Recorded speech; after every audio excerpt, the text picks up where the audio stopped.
There's a theory if your phone ever rings in the middle of nowhere with zero service, don't answer it. People say the call isn't coming from this world. There's a terrifying phenomenon hikers have been reporting for years, and it's called a no-service call.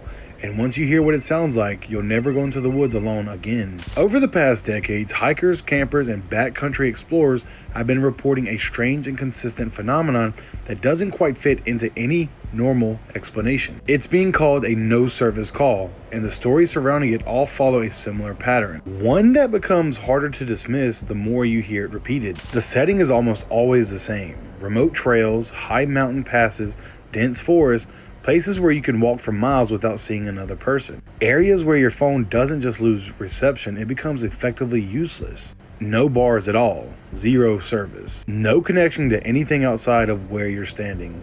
And then, without warning, the phone rings. A full, clear ringtone as if you were standing in the middle of a city with perfect signal. The kind of sound that feels completely out of place in total silence. One of the most widely shared accounts comes from a man hiking in Montana. He had been several miles into a remote trail system, far beyond the point where his phone had stopped working. By his own admission, he hadn't even thought about it in hours. It was just dead weight in his pocket at that point. When it rang, it startled him immediately.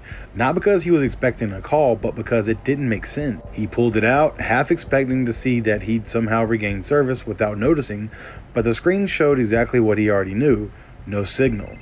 No nothing. And yet, it kept ringing. What made the situation even stranger was the caller ID. It wasn't blank, it wasn't labeled as unknown, it was a normal looking number, formatted exactly like any other incoming call, except one he didn't recognize. And against his better judgment, he answered it. For a few seconds, there was nothing, just silence, the kind that feels heavier than it should. Then slowly he started to hear breathing. Steady, controlled, almost deliberate in its rhythm. At first he tried to rationalize it. Maybe it was a bad connection, maybe the audio was lagging or looping in some strange way, but the longer he listened, the more something about it felt wrong. The breathing wasn't random, it was matching his own breathing. Every inhale, every exhale perfectly timed with his own.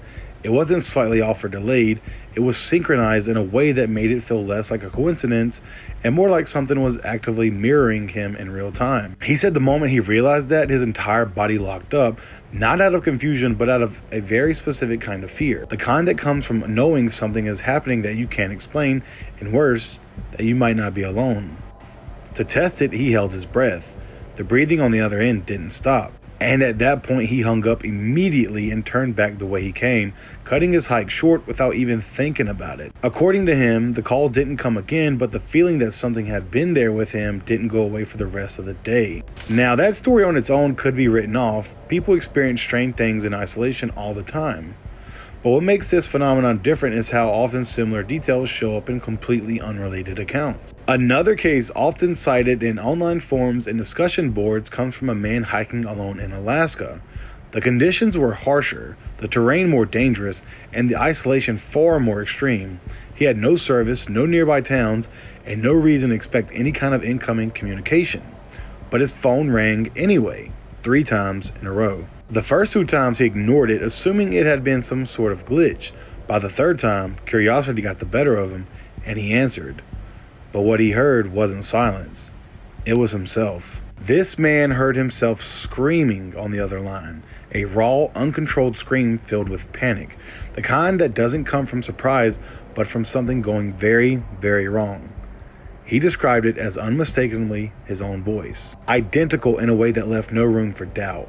It sounded immediate, not like a recording and not like something from the past.